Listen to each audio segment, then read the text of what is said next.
You ready?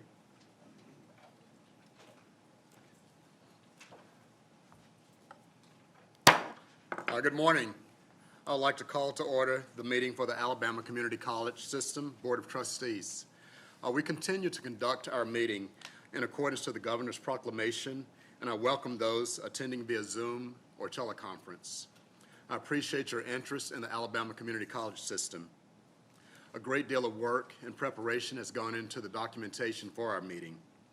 I commend the Chancellor, his staff, the presidents, and their staff for their diligent work in putting these documents together. We continue to be laser focused on student success and true to our core mission of education, workforce development, and academic transfer. At this time, I would like to introduce our pastor for the invocation. He's Mr. Justin Law, the Associate Pastor for Discipleship at First Baptist Church in Montgomery. Pastor Law. Thank you for having me, and I invite you to join me in prayer, please. God, we come before you today, and we first off want to thank you. Lord, we thank you for life and breath. God, we thank you for eternal life in your Son, Jesus. Father, I thank you for these men and women gathered here in this room this morning to conduct business that affects our state, that is going to impact our future. Lord, I just pray that you would give them wisdom. God, we know that wisdom comes from you. God, there's abundance of wisdom in counselors, Lord. So I pray today that they would find wisdom in their meeting. God, give them clarity of mind. Help there to be a spirit of unity and harmony. God, I pray that you would lead and guide this meeting. Lord, I ask for your blessing over their lives. Thank you for their service to our state. Lord, as they seek to bring about the best results for our future, for the students that will go through our community college systems as they work through the different policies and procedures, Lord, I pray that they would be of the utmost benefit to our future, God, as a state of Alabama. Thank you for Chairman Davis and Chancellor Baker as they lead this meeting and as they further this mission that they have to make the most of education and workforce in our state, Father. Lord, we love you. We ask this all in the name of Jesus. Amen. Amen. Thank you. Thank you, Pastor. Now let's stand for the Pledge of Allegiance. Attention, salute. I pledge allegiance to the flag of the United States of America and to the republic for which it stands, one nation, under God, indivisible, with liberty and justice for all.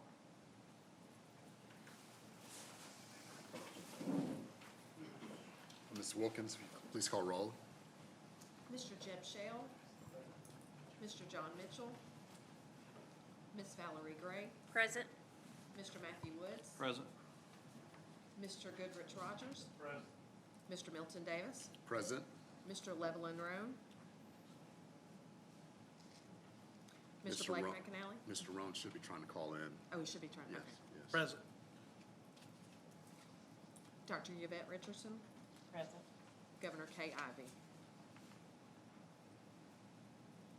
You have a quorum. Okay, thank you. Okay, next item is our agenda, and the agenda was amended to add item 8A9 for the Atmore Conference and Education Center at Coastal Alabama Community College. Mr. Chairman, I'd like to make a motion that the agenda for today's meeting be amended to add item 8A9, Coastal Alabama Community College's request for approval for the construction of a conference and education center on their Atmore campus. Thank you. I have a motion from Mr. Rogers. Second. Second from Mr. Woods. Any discussion? Okay, motion passed for the amended agenda item to add Atmore Conference and Education Center at Coastal Alabama Community College. The next item is the approval of the minutes. Yes, please. Thank you. All those in favor, please signify by raising your hand. Any opposed? Motion passes. Thank you. Okay, the next item is the approval of the minutes for the May 19th, 2021 meeting. So moved. Motion by Mr. Woods. Second. Second by Mr. McAnally.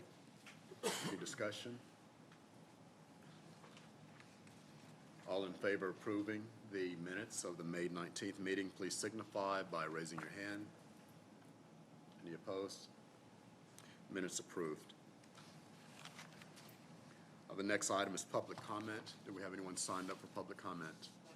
Okay, thank you. Next item is our new business, the ratification of items approved at the May 19th, 2021 Alabama Community College System Board of Trustees meeting.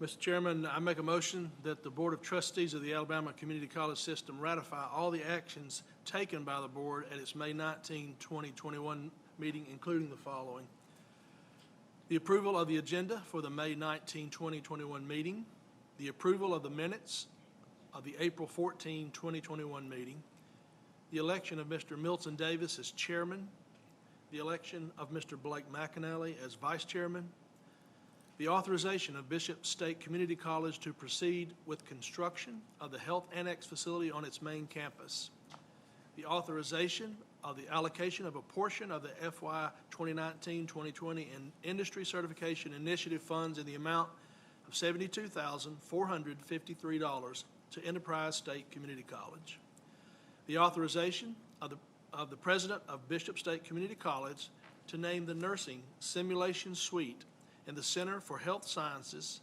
as the Mobile County Commission Nursing Simulation Suite, the authorization of the president of Bishop State to name the Advanced Manufacturing Center Lecture Hall as Mobile County Commission Lecture Hall, the authorization of the president of Northwest Shoals Community College to enter into a bookstore operation and services agreement with Barnes & Noble College Booksellers, LLC, for the period beginning June 23, 2021 and ending on June 30, 2031.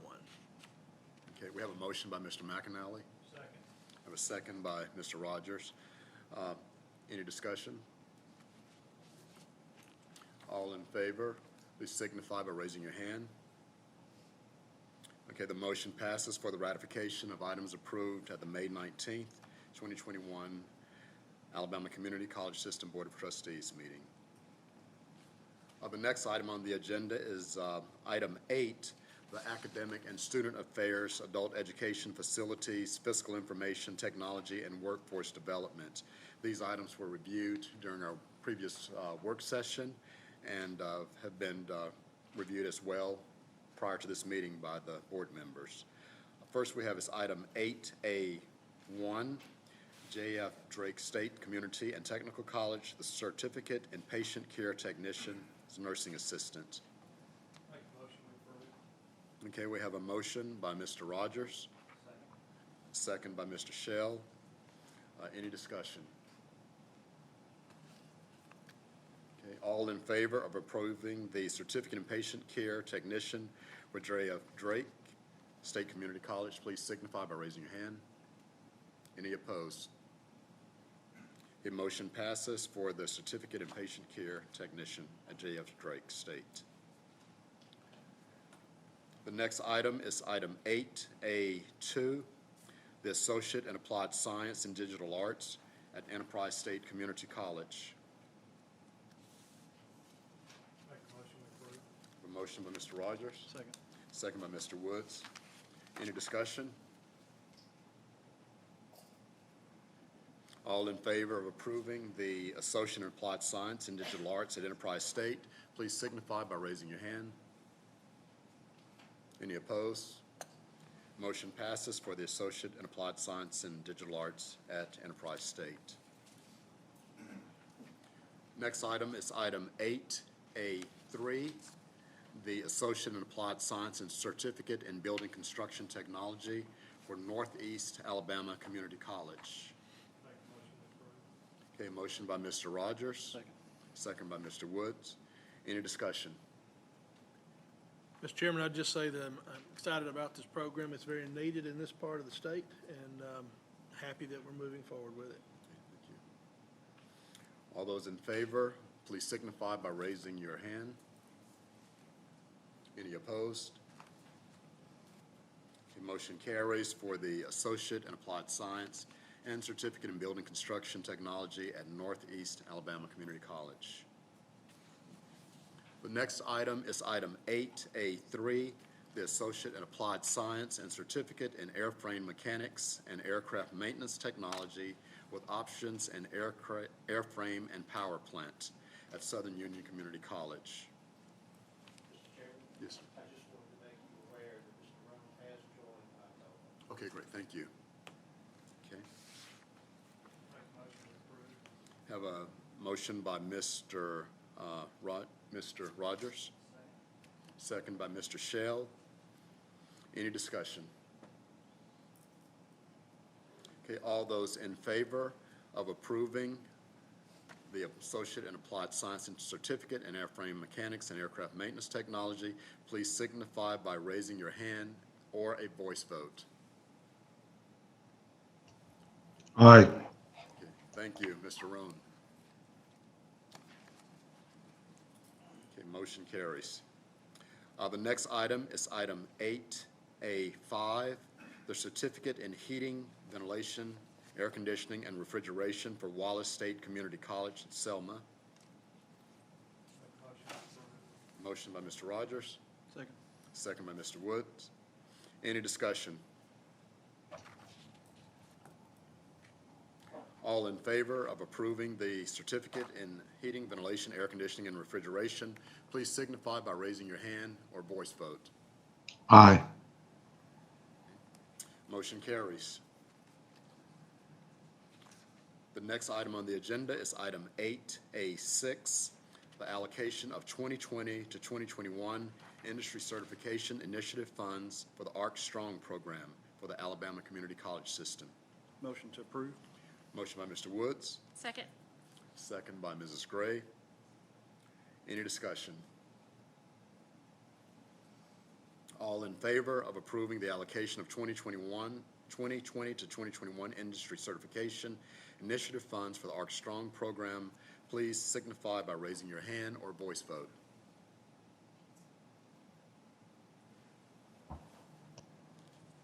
Motion carries.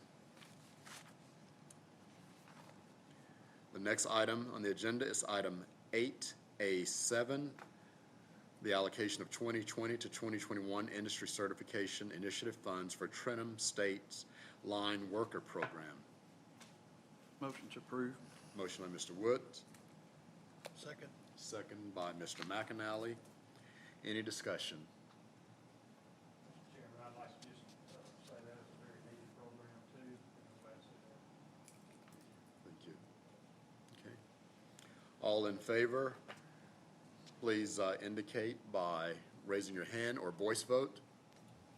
Aye. Motion carries. The next item on our agenda is item 8A8, the allocation of the 2021 to 2022 two-year college system and prison education operations and maintenance appropriation.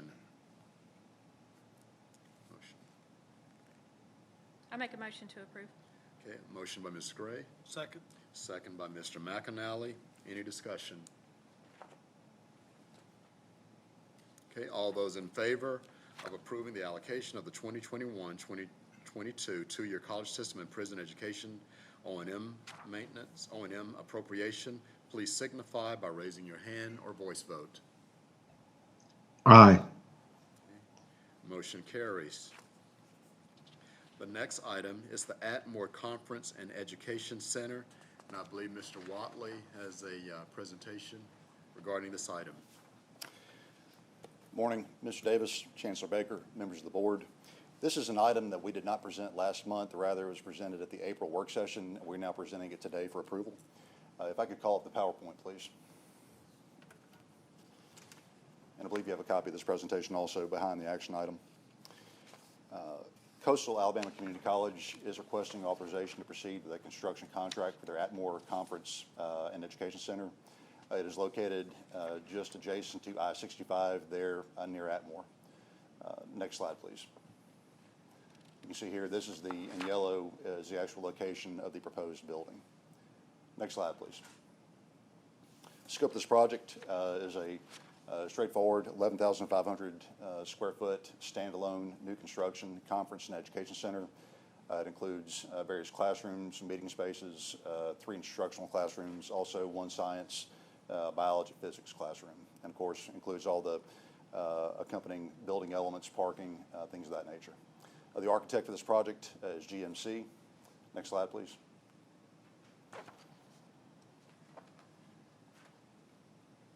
Next slide, please. The next 3 slides show pictures of the building. This is one exterior rendering. Next slide. Another exterior shot. And finally, on the next slide, we have the floor plan. Next slide, please. This job bid on May 7th. Originally, we were going to present this at the May meeting, but we had to work with the architect, with the contractor, to modify the scope.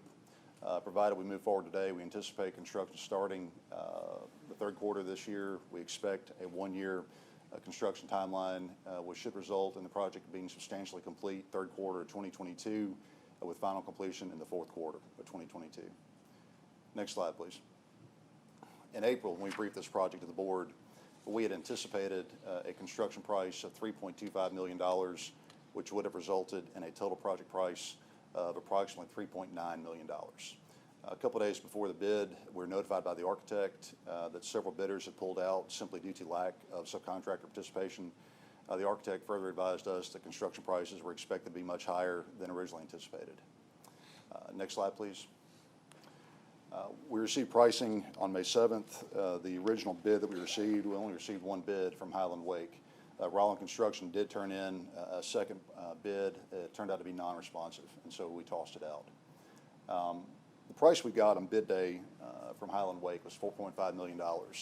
Since bid day, the architect, Dr. Pouncey, and the contractor worked together to come to a scope and a price that all parties agree should move forward. The new price we have is $3.9 million, which will result, we expect, in a total project price of $4.6 million. If approved, Coastal expects to pay for this entirely through their unexpended plant funds. Next slide, please. The reason for this project, this location is central to all 13 of Coastal Alabama's educational facilities. Dr. Pouncey described in good detail yesterday that this will provide opportunities not only for the college, but also for our external partners, state agencies, workforce development, and other partners like that. I'll mention this project was briefed to the Board Facilities Committee yesterday, and it is with their concurrence, so we bring it to the board meeting today. Next slide, please. Be happy to answer any questions the board might have about this project. Ed, I think we've covered this before, but just as a matter of information, this project also leads to somewhat of a consolidation. Yes, sir. Because Reed State currently is operating a program in Atmore in a rented facility, which is inadequate. So this kind of combines the programs there at Atmore. And it's a consolidation, but it would be a much better facility that those students are currently in. Yes, sir. I think the facility they were renting is owned by the Creek Indian Tribe. I believe that is right. And also, Dr. Pouncey described taking those nursing students who will be one of the first users of this facility.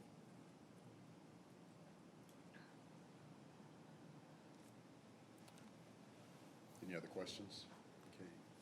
Thank you, Ms. Wiley. And I know the Facilities Committee had reviewed this as well and recommended moving forward. Mr. Chairman, I make a motion we approve. Second, we have a motion by Mr. Rogers, second by Mr. Schill. Any discussion? All those in favor of the Atmore Conference and Education Center, please signify by raising your hand or voice vote. Aye. Okay, motion carries.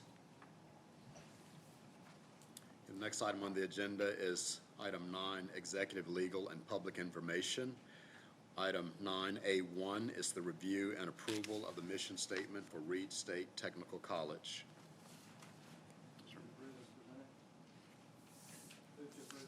Okay, I have a motion by Mr. Shell. Second. Second by Mr. Woods. Any discussion? All those in favor of the mission statement for Reed State, please signify by raising your hand or voice vote.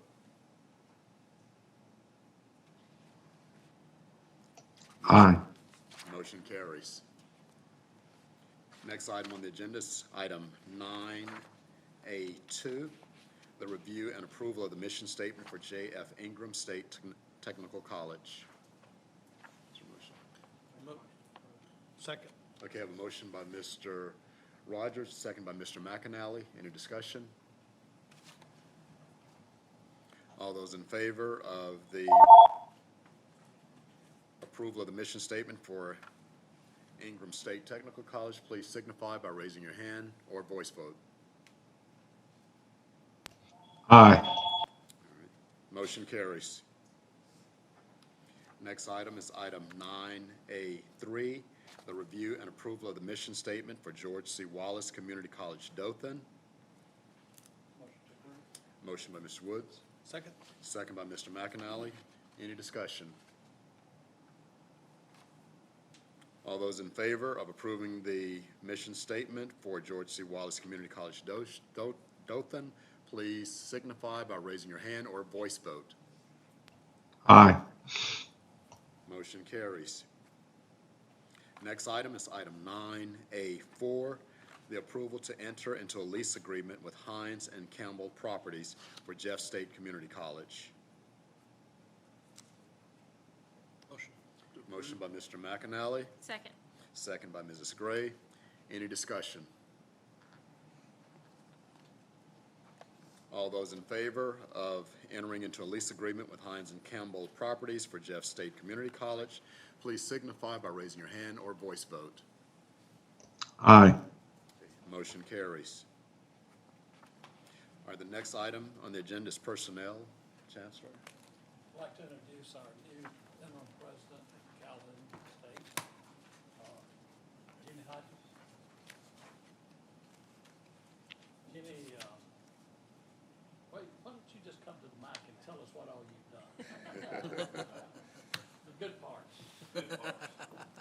Jimmy is someone that we've asked to serve as interim, and I've asked him because Jimmy is probably one of the leading people in our entire system in the world of work, skills training, and as you well know, that part of the state is a booming area, and we have a lot of things that we need to be moving forward with, and I have a lot of confidence in this gentleman's ability to move things. Chancellor Baker, Chairman Davis, and Board, it's an honor to stand here before you today, and some of you know some things about me. Dust probably knows more than any of you, but I'm a machinist by trade. I went to school at Wallace Hansville and then on to Calhoun. I actually have my machine tool associate degree from Calhoun. Worked in the aerospace industry in Huntsville for probably 10 or 15 years. And then I got into education as a K-12 drafting instructor in Jackson County in 2000 and worked there for 9 years.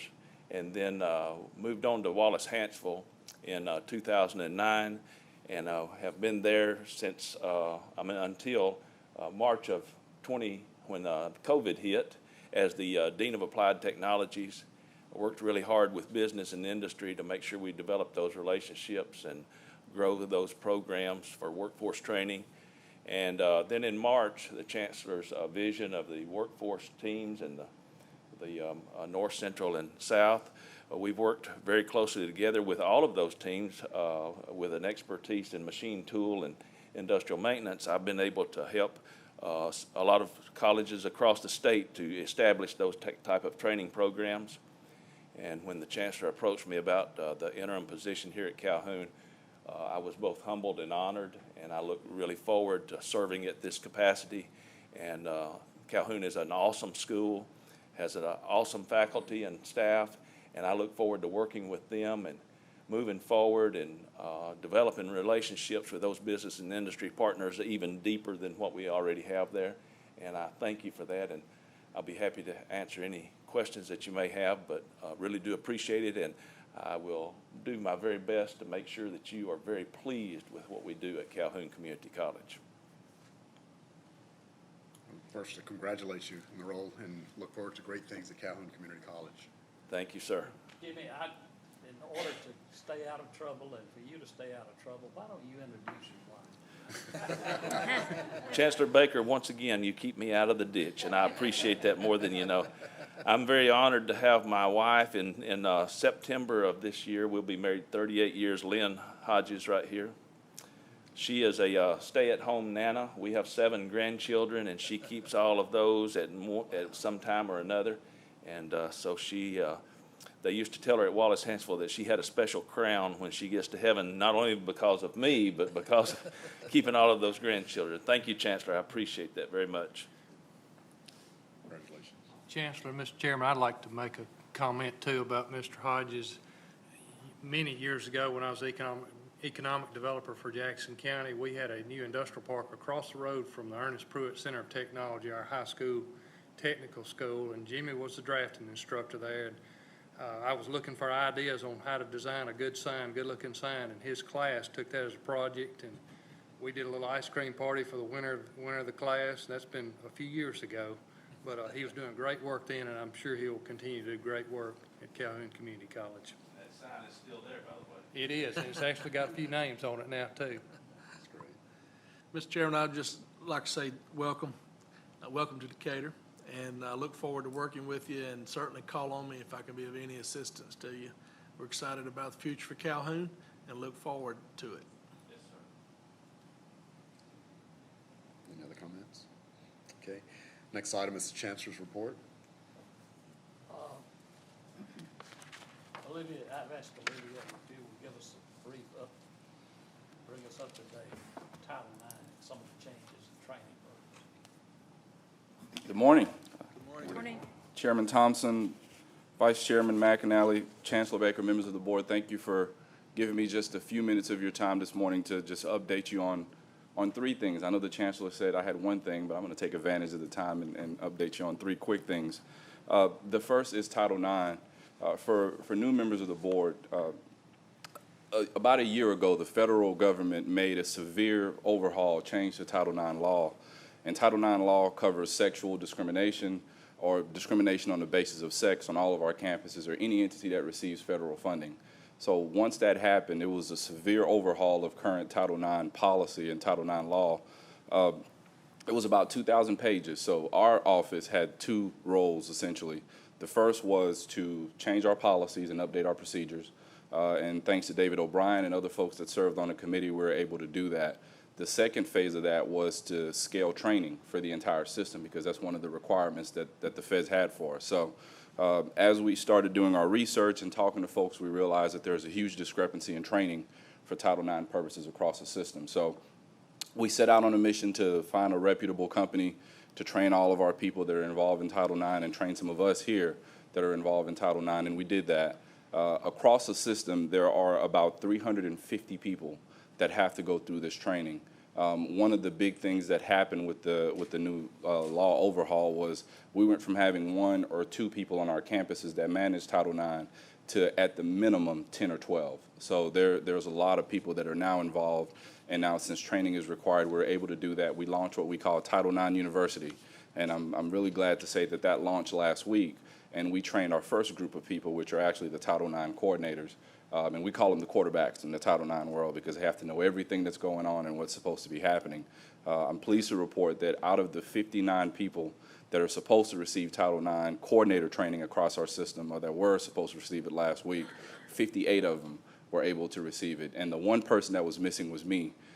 So I'm the one that stopped us from receiving 100%. But at the same time, all of our folks that are Title IX coordinators across the system have received what we call Level 1 training. So they'll all receive a certificate and a badge that they can put on their email as well.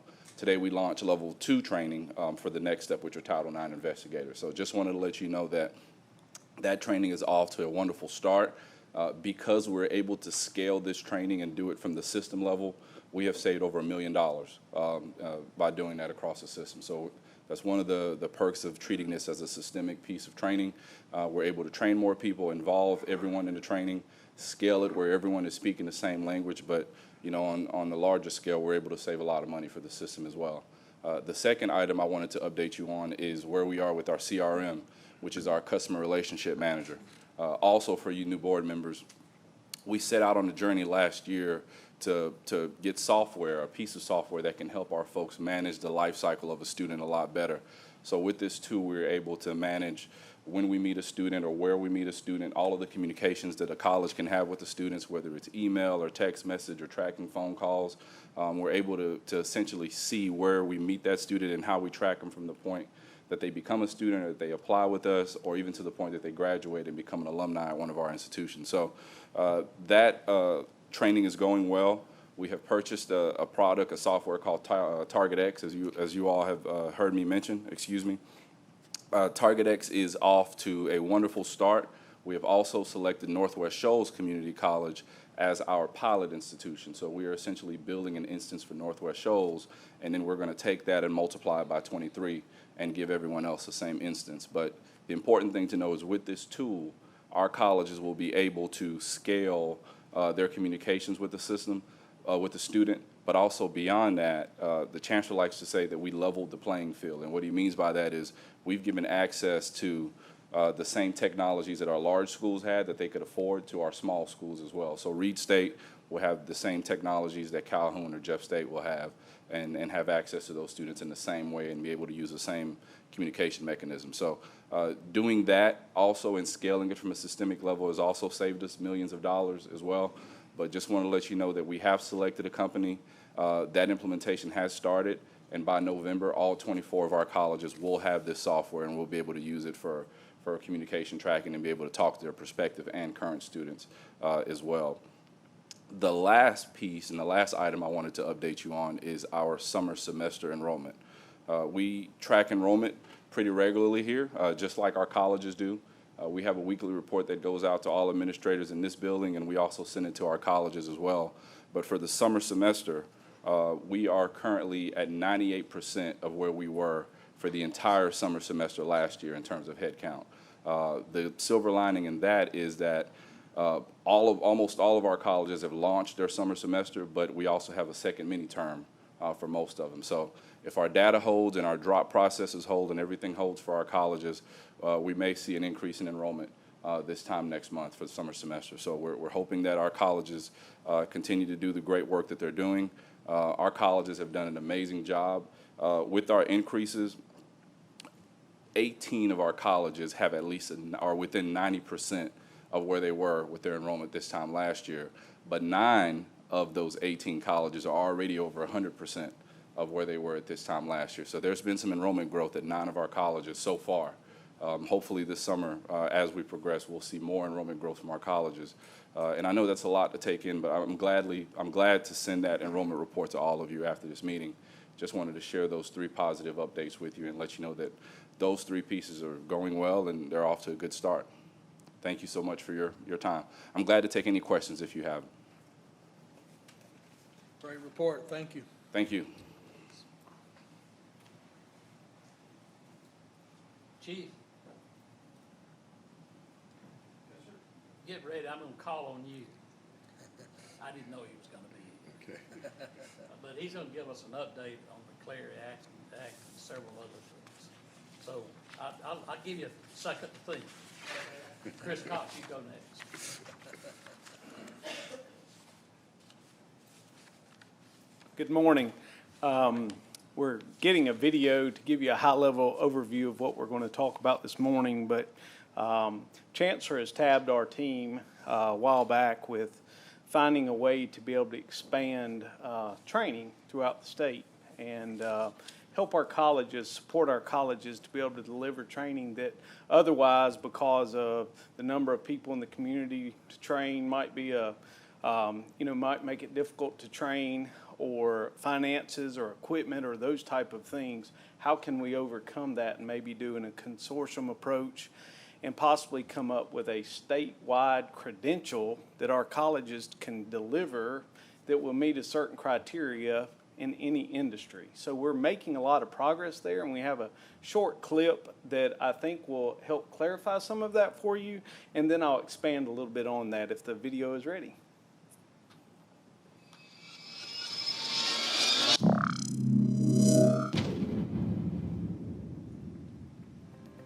The Alabama Community College system serves all Alabama communities with 24 colleges and more than 130 locations.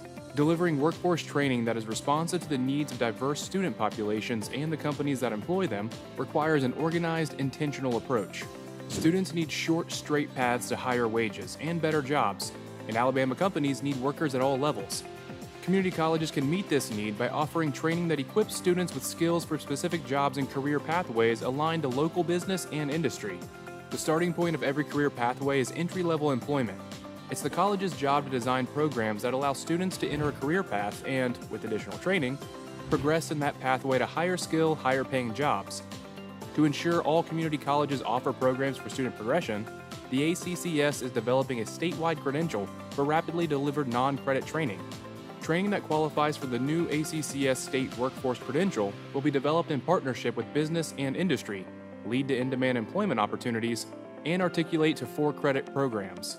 ACCS State Workforce Credential training will be offered in various locations throughout the state at varied times of the year, but will allow every Alabamian an opportunity to progress in employment regardless of where they live. Enrollment will be tied to participants' local community or technical college, and skills mastered will be recorded by the college, ensuring the student is able to earn college credits when ready to progress. By implementing the ACCS Workforce Credential, ACCS will ensure the right courses are offered to students using the most appropriate delivery methods, so that Alabama employers can hire the most qualified workers. That is actually fresh off the press, the video, and there's some things that I showed it to Susan this morning, and she said, it looks like we have a location in Uganda. And I was like, well, we don't. But there are locations all over the state. And I'll give an example. When we started trying to vet this with industry, I'll tell you, working on this project, first of all, is the whole team here. It really takes, when you're planning training from an entry-level employee, and I'll give that example. Butcher training was one of the first. NFIB's Rosemary Yellowbash called, we called and kind of got with her about small business and how we might can meet the needs. And one of the first trainings she mentioned was butcher training. And I mentioned this butcher training in a couple of meetings, and it was, honestly, there was some cackling saying, you're really going to provide butcher training? But as we went down that path and started figuring out, if you take a pathway for a young person, Chancellor Baker can talk about this a little bit, but working in a grocery store, maybe bagging groceries, that could find a pathway to 4-credit or bachelor's degree or higher. So they can recruit them into a butcher training and learn to cut meat and those things. There's a lot of meat cut in the state of Alabama. But also in that training, what the Innovation Center will be able to provide is a pathway for that training to be articulated in a 4-credit program. So the training that takes place there is to be able to get that student some credit for that training. So that's the hopes that we believe will help students in all industries and occupations in the state find a pathway to success, rather than having to start an entry-level job and they see that as an end. So there's still a lot of work to be done. We're making some progress. We've met with several of the associations in the state of Alabama. The team here at ACCS has just worked hard in making this happen, and before long, we believe real soon, our colleges will be able to deliver a statewide credential by each individual college. And it could happen on their campus. It could happen on the side of Interstate 85 doing training for Road Builders Association or something such as that. So we're really excited about how this thing can take off and where it goes. In this process, what will happen is we'll create a catalog of training, but also a catalog of these statewide credentials, so that a college that's maybe offering this credential in the northern part of the state at Northeast or Northwest, they develop a training for an industry, and LBW in South Alabama sees this is something that we could provide, and it can be a consortium, and we might not have enough students. We only may have 4 students, but Dr. Kelly says we will provide this training, and we're going to invite folks from Reed State, Wallace, Dothan, and Enterprise State to come be part of this training, and all of those colleges will get credit for the training that's provided in that consortium of training at LBW. So it's very complex, but also pretty simple, as the Chancellor says. So appreciate the work that Mara Harrison, who is the interim executive director for this, and she has really worked hard on working with colleges, with the team here, and I'll mention the teams here. To make this work, it takes workforce, teaching and learning, career technical education, adult education, student services, all departments here to work together to make this happen, and they're all equally yoked. Because if it starts with workforce and non-credit training, and you want to articulate, it takes career technical education, it takes the academic side, all parties to be part of this. And we're going to help the colleges in achieving these goals in all of the communities. So any questions? Sounds like a great program. You said complex but simple, but also much needed for the state. So really help us with our workforce goals.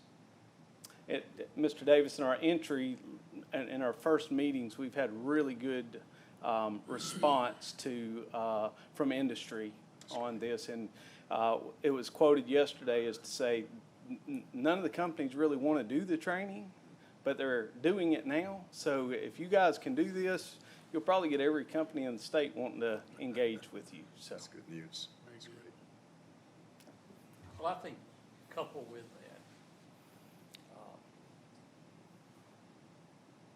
adult ed is an integral part of this because we're trying to help upscale the adult ed programs, but not just for the GED or the diploma, but a skill along at the same time. And Susan kind of pushes that part of the operation here with David Walters. And we sat down and decided we would add some recruiters.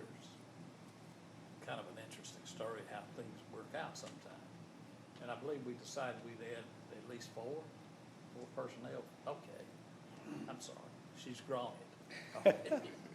But the good part of that, we talked to David, who runs adult ed. David goes across to DHR and explains a story, and DHR likes the story and said, look, we'll pay for those. Mm-hmm. So we're adding more recruiters to be out trying to recruit people that really need the training.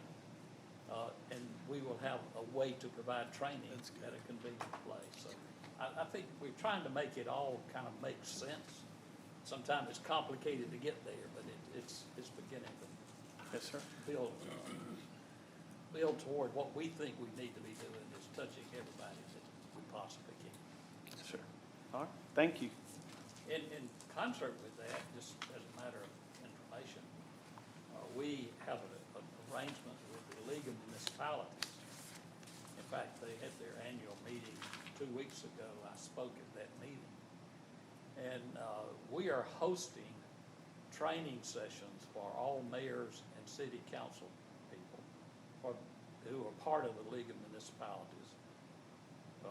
Neil Wade, who's done some work with us, is going to be the instructor, and they're teaching economic development to all mayors and city council people. And that's going to be coordinated through us and on our campuses across the state.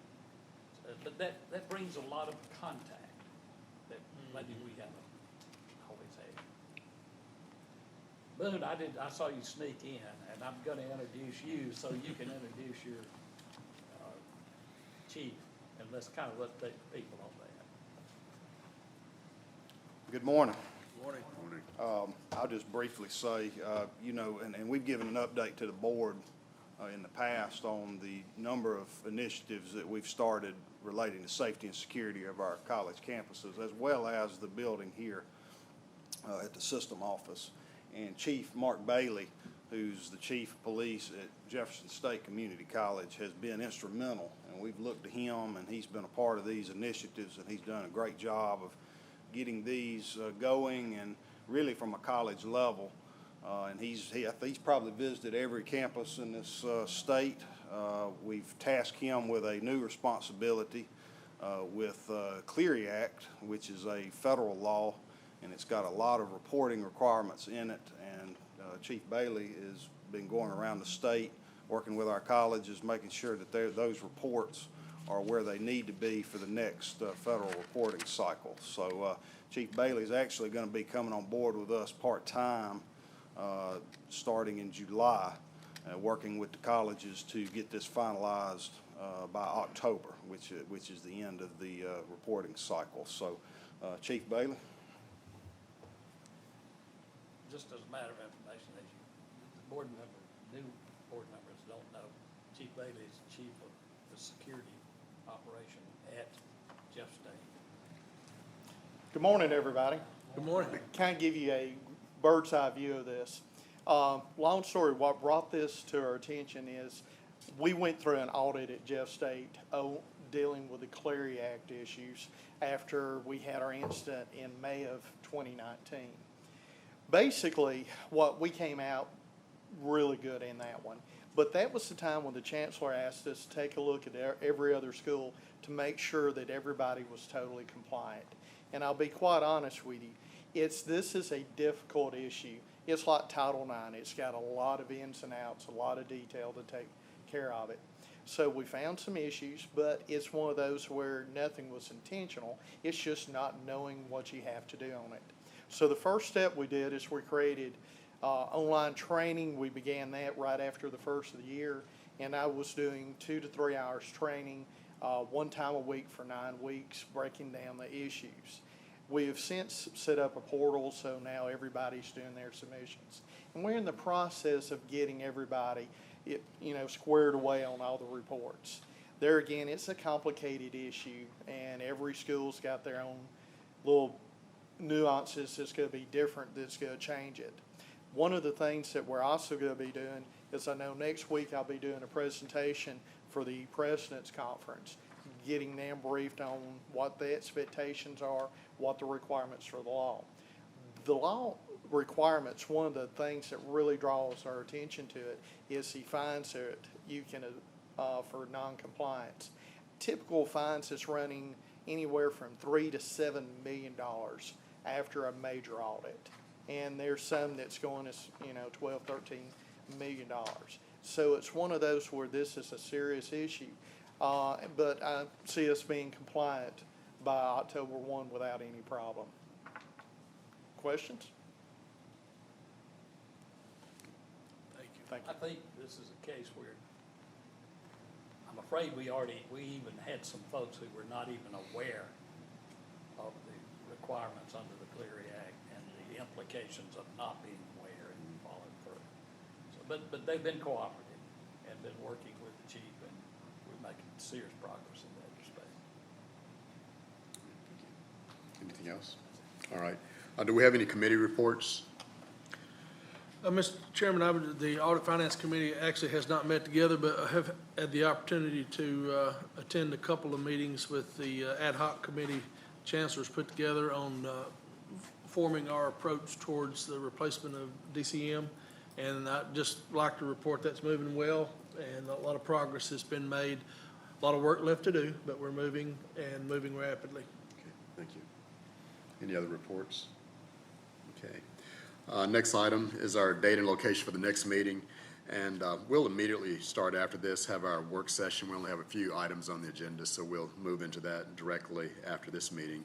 And our next Board of Trustees meeting is scheduled for July 14th in this building at 10 a.m. And is there a motion for adjournment? Motion to adjourn. All right, meeting adjourned.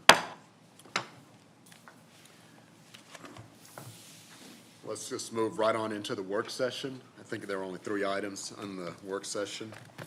And the first item is the Gaston State Community College. And Mr. O'Brien, you make that presentation. Mr. Chairman, Chancellor, members of the Board of Trustees, good morning. The first item on the work session agenda is Gaston State's request to authorize the president of the college to confer a named gift in accordance with trustee policy 519.01 by designating the Beck Conference Center lobby as given in honor of Tommy W. and Joyce Cox.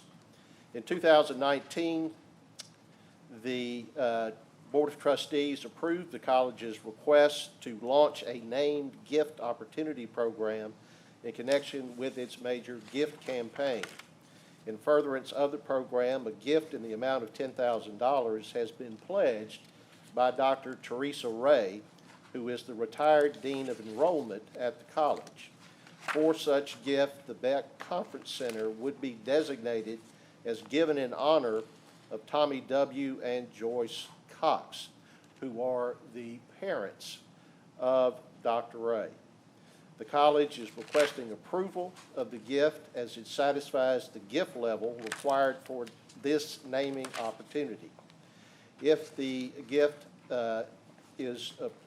if the naming is approved, a gift agreement will be executed and appropriate signage will be decided upon. I would note that the college is in the process of developing a signage guidelines for recognitions of this type. In support of this request, the President has included a request letter and her background and analysis. Also included is a list of the facilities and the naming opportunities that were used in connection with the major gift program that was approved back in 2019. Does anyone have any questions regarding this item?